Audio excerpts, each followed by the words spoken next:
Deciding which weapons to go with can be pretty daunting, but it also can be very simple, like just pick the weapon that gets the most damage. And in most cases, it's going to be the higher rarity leveled stuff, so any single time you come across a legendary weapon, most of the time you're probably going to end up using it. Now there are a plethora of other factors that go into deciding what weapon to use. Sometimes fighting a weapon with a particular element that the Knights Lord boss is going to be weaker to. You can also pretty much never go wrong with just having more status effect options too. And it can sometimes even depend on which passive effects the weapons come with. But with that being said, there is still lots of value in understanding which weapons will be best for certain characters. And that's what I am going to cover today. Just pretty much going over every single Nightfarer and telling you guys which types of weapons I tend to look out for. Starting off with the WYLDER, this character does get a very good strength and dexterity scaling, and 99% of the weapons in the game do scale best of strength and dexterity. So this character, more so than anyone else, you can pretty much use any single weapon in any single weapon type, except for like a few out there. But the WYLDER is most likely to find great swords, being that he does start off with one. The highest damaging one is going to be the Iron Greatsword. Obviously, assuming you do have it upgraded, it does come with a white rarity, but if you make it purple, it is going to outdamage all these other purple variants. But it does come to the blue ones. Obviously, the Flamberge and the Forked Greatsword are probably going to be the two best ones to look out for, because they both come with passive bleed, and status effects in this game are incredible. For the purple options, the Death's Poker is probably the best one here, followed by the Ordovis's Greatsword, because both of them have like incredible skills. Death's Poker just procs frost faster than almost anything else in the game, and the Ordovis's Greatsword skill does amazing stance damage. The Sword of Milos, any single time that you pick it up for any character, always use it, because the skill does debuff enemies to make them take more damage. So at the start of like any single boss fight, like end of day boss or a Knights Lord boss, just use the skill every single time. You don't necessarily have to use the weapon itself, but it can still be pretty decent because it does come with bleed and get some decent damage. Things like Health and Steeple is perfectly fine. Gargoyle's Blackblade can be extremely good, especially against those bosses that have large amounts of HP, because that's actually, the Corpse Wax kind of does do that destined death damage over time, or it's actually technically Black Flame. But Alabaster's Lord Sword is also very good, but if you do end up picking this up, go with a charged heavy attack build. Just keep spamming charged heavy attacks, because this thing gets higher motion values with a charged heavy, and it can outdamage all the other great swords, except for the Sacred Relic Sword, because I think the Sacred Relic Sword is the best greatsword in this game. Obviously right behind the Mariah's Executioner Sword, because it has a broken passive effect. Any single time you find this Mariah's, obviously just use it. Just at least throw it in your back pocket or leave it in your offhand to benefit off the passive buff. But yeah, Sacred Relic Sword has an incredible charged heavy attack, because at point blank range it does amazing stance damage. It still is going to serve as a projectile. The skill is very good at crowd control. Darkwing Greatsword also in a similar vein as the Sacred Relic Sword, does get that nice charged heavy attack after using the skill. Blasphemous Blade still really good, and Golden Order Greatsword I kind of value the least. Honestly, there'll be times that I'd rather even have some of these like legendary greatswords more so than the Golden Order Sword, because I don't like the passive or the skill, but it still is going to be a high damaging weapon. But in terms of all the other weapon categories, being that he does get a slightly better strength scaling, you probably want to end up looking more towards those, but honestly, anything is perfectly fine. Like if I find like a really good dagger, like a Black Knife, and I have nothing else that's good, then you can run something like that. Sword of Night and Flame is also a really good option. Weapons that you just avoid completely would be the Coated Sword and the Cypher Pata, because they get pure faith scalings. So for pretty much every single character, except for the ones that do get really good faith scalings, you just avoid these ones. That's pretty much like the major rule. Honestly, depending on your build will be like dependent on which weapon you actually end up going with. So you find some like charged heavy attack types of buffs, go with a good charged heavy attack weapon like a fist or a hammer. If you find like some successive attack types of buffs, then potentially go with some like quicker types of weapons like a claw, or maybe you can power sense larger weapons too. That can also do really well. Like you pretty much can't go wrong with the WYLDER. Okay, getting into the Guardian, this character is going to be a lot more streamlined compared to the WYLDER, because even though he does also get a quality-based scaling, a better strength, and a slightly decent dexterity scaling, it's still not going to be as good as the WYLDER when you do want to have that playstyle of being able to use any weapon, because the WYLDER just has the better scaling. So yeah, with the Guardian, you kind of just want to play around his shield-based playstyle. That's his entire benefit. If you don't want to play with the shield, just play with the WYLDER, because it's going to be better. But yes, if you're going to be playing with a shield, you're going to want to go into a guard countering build, because guard counters are extremely powerful, and he does it the best. And the halberd guard counter is going to be the best guard counter you can get, specifically with this character, because it does give you a charged variant, and just being able to close in the gap just makes it so much better. So when it does come to the best halberd, out of the common ones, I don't really care for any of these, maybe except for like the Vulgar Maliciosaur for bleed. But with guard count, he's not going to really be proccing status effects that quickly anyway. But I think the Knight Rider's Glaive is going to be the best out of the blue options because it does get the most range out of all of these while getting some of the most damage. It's not going to get as much as the gargoyles, but it is going to get much more range and also get access to slashing damage too with those heavy attacks, which is just typically better to have than standard damage. When it does come to the worst blue weapons, it is easily going to go to both the Ripple Crescent Halberd and the Guardian Swordspear because both of these actually do not get a good strength scaling at all, which is this character's best stat. Guardian Swordspear gets an S scaling and dexterity, so it's fantastic for those dexterity characters if you get it, but not for this one. And the Ripple Crescent Halberd gets a pure arcane scaling, which is very much like the Ripple Blade. So for any character not named the Executor, you pretty much should be avoiding these weapons, but obviously if you have no choice, and it's like the only halberd you get because they're still going to get more damage than some of these like white variant weapons, so you can go with them until you end up finding a better one. But yeah, definitely don't bother leveling these ones up at all because they're not going to get much damage. When it does come to the purple options, the Commander Standard is just the best one. It gets the most range in class, and it's also just going to get incredible damage while having a skill that is going to give you a bunch more damage and a bunch more defenses to you and your allies. It is just a better version of a Golden Vow, but it just doesn't last as long. The Dragon Halberd is probably your next best option because it does also get really good damage and it has a high damaging skill that can actually proc Frost as well. But honestly, you can't go wrong with any of these options here. But when it does come to outside of a halberd, I think the Great Spears would be like your next best option because you can also shield poke with them and actually get a faster guard counter than a halberd while doing more damage and more stance damage. The only downside is that you don't get that fully charged variant of the guard counter,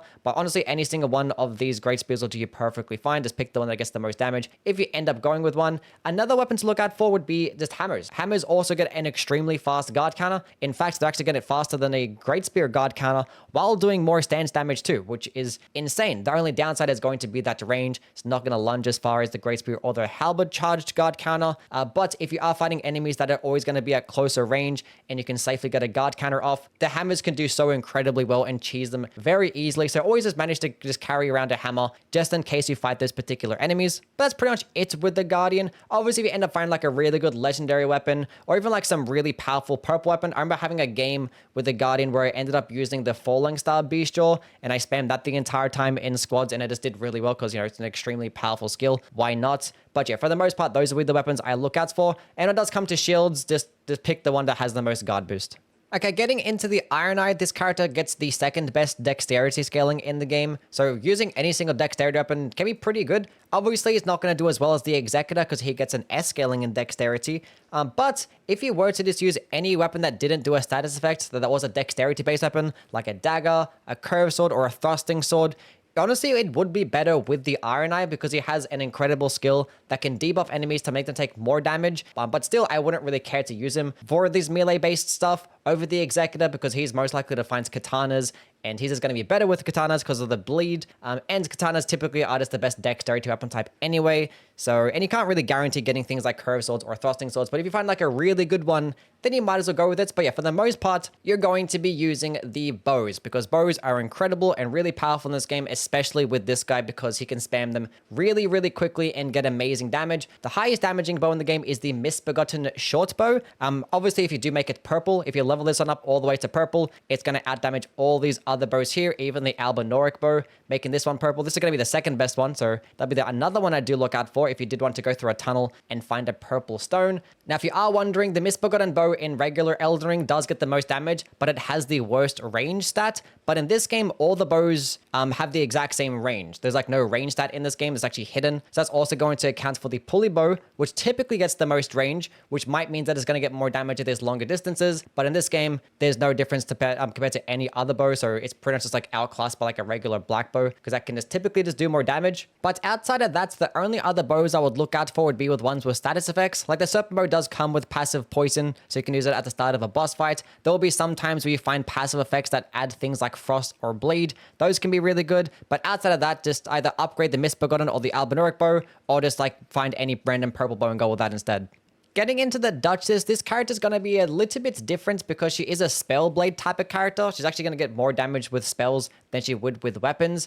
So with that being said, the best thing to actually look out for would be Carrion Slicer. If you find Carrion Slicer, use that for the entire run against any boss that is going to get destroyed and melted. If you did want like a ranged base option, obviously Shattering Crystal, Knight's Comet, Stars of Ruin, they're going to do perfectly fine as well. I had a game with like Ardila's Moonblade, and that just destroyed all enemies too. Like there's so many different spells that are really good. I'm not going to really go over the spells for this video. We're just going to talk about weapons today. But yeah, if you don't find Carrion Slicer, there's plenty of good dagger options out there. Obviously, she's most likely to find daggers. I think the best one that you can find would be Glintstone Chris, because it also does come with an intelligence-based scaling, which she does actually have. So this one actually would get like the most damage, more so than any other dagger, and it has a completely broken skill. Like this is the best dagger in the game, no matter what, in my opinion, because the Glintstone Dart goes incredibly far, does insane damage, actually does more damage than a fully charged Comet spell, while only consuming like 10 FP. Like it is dirt cheap, but arguably even better than that, if you get like Immaculate RNG, a cold Wakizashi or even like a cold Bloodstain Dagger would just do extremely well, because obviously she does pair very well with status effects because of the skill restage. You can just actually just get a bunch more damage every single time that you just proc the status. And a cold Wakizashi can proc both statuses really, really quickly, and it's going to be incredibly broken. But outside of that, obviously Black Knife and Reduvia, these are just really good skills that you can just keep spamming over and over again. Scorpion Stinger could be good to start off the fight with. Honestly, for me, I still don't really care to use the daggers that much, even with this character. She does have that unique moveset. The one-handed attacks can be pretty good, but even that, I still would rather have things like curved swords and katanas, because they're going to have more range and be more consistent in terms of DPS. So using things like a Wing of Estelle or definitely a Moonbell Katana can do really well. And a couple other things to look out for. One is going to be Scholar's Armaments. This one is just going to give you just more damage when you just buff the weapon, and with this character is going to get a lot more because she has a really good intelligence scaling, so definitely look out for that. And also certain Ashes of War as well, because in this game, normal or unique skills do scale off AR or like the weapon scalings, but when it does come to the normal Ashes of War, like these ones here, they're just going to scale off one particular stat, specifically the projectile variance. So things like Beast Roar is going to scale purely off dexterity. Glintstone, Pebble, Phalanx, Carrion, Grandeur, they're going to scale purely off intelligence. So you can look over something like those as well. And also the cold-based skills, because the projectiles do scale purely off dexterity and intelligence, which is what this character is doing. So Hoarfrost Stomp is amazing. One of the best relics in the entire game for this character is going to be starting off with Hoarfrost Stomp. And if you end up finding Ice Spear as well, I would honestly run that too. Alrighty, getting into the big boy that is the Raider. He has a very good strength-based scaling and a very poor dexterity scaling. And for most weapon types in this game, they actually get somewhat of that quality scaling. So for things even like Colossal Swords, they're actually going to get just as much damage, if not more damage, with the Wilder than they would with the Raider. So he's pretty much just subjected to things like hammers, great axes, and colossal weapons. Those three last weapon types that I mentioned, he's more likely to find those, especially the colossal weapons. And he does also get a unique moveset for those three weapon types, which I just do not like. It is very slow and sluggish. I'd much rather have them power stance because, yes, thankfully, it doesn't actually extend to the power sensing combo, and power sensing these large weapon types can be pretty decent. Now, for me, I rather have Great Hammer and Great Axe power sensing combos because the damage difference isn't actually that great. In fact, the Great Axes actually get just as much damage as the Colossal Weapons, but just get less stance damage, and the Great Hammers get just as much stance damage, but just a bit less damage when compared to these Colossal Weapons. But I'm going to like them more still because they have a faster moveset. Now, when it comes to the jumping attacks, they're all going to be pretty much the same speeds, and most people are going to be spamming jumping attacks because you can like maximize your damage and your stance damage. So pretty much it's just whatever the game gives you. Like if the game gives you two really good Colossal Weapons, just go with that. If it gives you two Great Hammers, just go with that too. The only unfortunate part about that is that it's not going to really stance break as quickly as some other weapon types would, but it's still going to do some decent stance damage. But yeah, for a reference, if you had two big giant crushers in either hand and did a jumping attack, it actually does just as much stance damage as a charged heavy attack of a straight sword. Believe it or not, that is actually in fact the case. Because yes, charged heavy attacks are the best way to proc stance breaks, and this guy has an incredibly slow one. But when it does come to the weapons to look out for, obviously Axe of Godfrey is pretty much at top of the list. Things like the Falling Star Beast Roar is really good, especially with that skill that costs like next to no FP and stamina. You can spam this thing over and over again. Geese as well is also incredibly broken. This skill does so much damage, specifically against smaller enemies, because against larger bosses, just like in the base game, it is like bugged out and like spins super slowly. Your character starts moving like a PowerPoint presentation. But thankfully, its moveset is not going to use those typical Raider movesets, so you can actually benefit of those one-handed charged heavy attacks and have the wheel spin in place and maximize your damage that way. The Watchdog Staff also gets a very high damaging skill that doesn't really scale off any stats, so it's going to do perfectly fine. You don't need intelligence for this thing. When it does come to the Great Hammers, the Cranial Vessel Candlestand has a skill that does ridiculous amounts of damage. And for the Great Axes, you definitely want to use the Winged Great Horn because this skill does debuff enemies, and it also has a light attack that can debuff them too, and both of these things will stack. But outside of that, just using the weapons that just give you the most amount of damage in the same weapon type is going to be the play. Executioner's Great Axe is really good too for those boosted critical attacks. Things with bleed can't go wrong with that either. Another weapon type to actually look out for would be the regular hammers. Specifically the club, because the club actually does get an S scaling in strength, where all the other hammers only get an A scaling in strength. So this one actually can be the best for this character. And hammer charged heavy attacks are really fast, and actually is going to be your best way to stance break. I'm assuming it didn't pick up things like an Iron Ball or a Star Fist, which they are also going to be pretty good. So if you actually want us to go with like a critical attack build or a high stance breaking build, charged heavy attacks of hammers and charged heavy attacks of fist weapons are going to be the best bet. But yes, honestly, if you find a club in the very first camp, I would honestly build around this and trying to build around some critical attack buffs and some charged heavy buffs. Okay, getting into the Revenant, this one's going to be very simple because she is a caster character. She has an S scaling in Faith and like the terrible strength and dexterity scaling, which is what 99% of the weapons do scale with. And as I mentioned, I said I wasn't going to really talk about spells, but it can be pretty simple. There's basic projectile attacks like like Lightning Spear is really good. Catch Flame is like the best close range option you can get. Honestly, to try and build around whatever like the Night Lord boss is going to be weak to in terms of the particular elements. But when it does come to specific weapons, the best one to look out for would be the Coded Sword, because the Coded Sword does get an S scaling in Faith, just like her starting weapons, and the Cypher Parter, but this one is going to get the most damage. Most importantly, it is going to be something that you can benefit when using it one-handed. Things like the Revenant's Cursed Claws and the Cypher Parter, to maximize DPS, you're going to have them be two-handed, and therefore you can't actually use spells at the same time. So the Coded Sword is like the best option that you can get with her, and you can just keep spamming the skill over and over again. Does like insane stance damage, really good at crowd control. So if you wanted a melee option, this is the best one. But you can still very well like use things like the Cypher Parter or level up her starting claw weapons, because these are actually really good at reviving allies as well. But when it does come to DPS, they're not going to be anything too flashy because they're not that quick at all. Now, one other thing you might be questioning would be like those particular weapons that have like a unique skill projectile attack. So things like the Black Knife does get a bit of a faith-based scaling, but what about the skill? And unfortunately, in this game, if you didn't already know, all the unique skills actually scale off the weapon scalings and like your AR, and they don't actually scale off a particular stat, but the normal weapon skills do. So all these like normal Ashes of War, these ones right here, they're all going to scale off a particular stat, or specifically the weapon types, as I mentioned earlier. And for the Revenant, Sacred Blade, Sacred Ring of Light, Golden Slam, and Golden Land, these are the ones that scale purely off Faith. So if you actually wanted to maximize your damage with these Ashes of War, the Revenant is going to be the best character to use, obviously alongside the Recluse too. But yeah, unfortunately, all the unique skills, these ones are not going to scale best off Faith or Intelligence outside of the Coded Sword and the Cypher Parter. And for the Recluse, it's pretty much the exact same thing. She has an S scaling in Faith and Intelligence, but there aren't any like S scaling Intelligence weapons in the game. So she's pretty much like the pure caster character. So if you wanted something for melee range, Carry and Slicer is going to be the best bet. I'm not going to talk about spells again, but you know, Shattering Crystal is great. Stars of Ruin, you get the idea.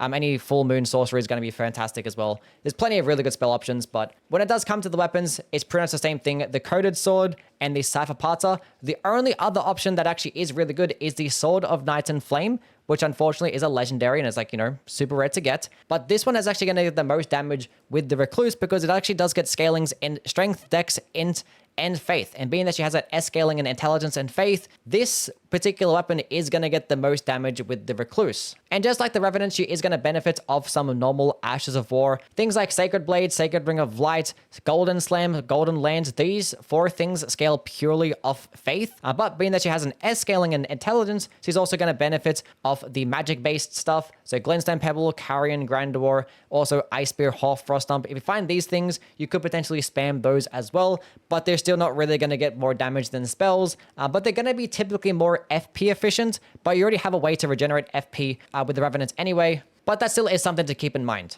Okay, now getting into the last character, the Executor. This one is arguably the most simple because he does start off with a katana, which is probably the best dexterity weapon type in the game. He has an S scaling in dexterity, so it just already matches up perfectly. There's no really need to actually go use other weapon types, so to speak, especially because you can actually change the Executor's blade to actually have different infusions like bleed and frost and poison all at the exact same time. And with his character's S scaling and arcane, he's going to proc all those statuses really quickly, so you can very well just leave the starting katana and level it up to purple. Now, when you have a poison infused katana, one thing to keep in mind is that the damage is going to be worse, but one thing it can do is use the katana to proc the poison and proc the frost, and then just switch to a higher damaging katana that also gets bleed. Things like Rivers of Blood, Moonveil, Hand of Millennia are going to be fantastic options. One thing to keep in mind is that if you are using Rivers of Blood, it is going to do fire damage and remove the frost. But outside of katanas, other things to watch out for would be some weapons that actually do have an arcane scaling and potentially get bleed. So Morgoth's Curse Sword, gonna do really well with this character.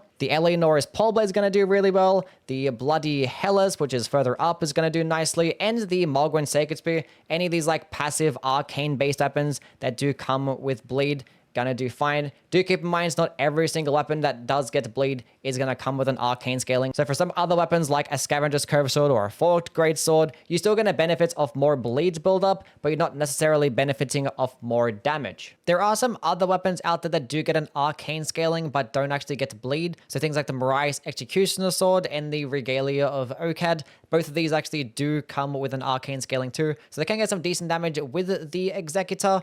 Also to keep in mind, being that he doesn't get an S scaling in dexterity, there are some weapon skills out there. I didn't actually talk about this with the strength-based characters, but yeah, for fire-based stuff, these are going to scale purely off strength, and lightning-based things going to scale purely off dexterity. So if you want to maximize damage of Lightning Ram and Thunderbolt, they're going to get the most damage with Executor. IRONEYE and Duchess can do well with these. And also with the fire-based stuff, is going to scale purely off strength. So if you want to actually maximize damage of Eruption, or Flame of the Redmanes, or just the projectile portion of Flaming Strike, characters like the Wilder and the Raider can do very well with these. Other types of like wind-based projectiles, so to speak, Beast Roar does scale purely off dexterity. The quality-based ones like Stormcaller, Storm Stomp, Vacuum Slice, and Stormblade, they can scale both off strength and dexterity, but might get a bit more returns out of dexterity, so you can actually use these and benefit with like pretty much any single character, obviously except for the Recluse and the Revenants, because yeah, those don't do anything well when it comes to strength and dexterity. But anyway, that is us now done and completed. That was just like a whole bunch of yapping. Sorry if it wasn't like as concise or like easy to digest. If you do have any questions, just do let me know down in the comments and I'll try to answer as many as I can. Or do follow me on Twitch and you can ask me questions in real time over there. I'm live pretty much every day doing a bunch of just random stuff like challenge runs or just regular playthroughs. But yeah, catch you guys in the next. See ya.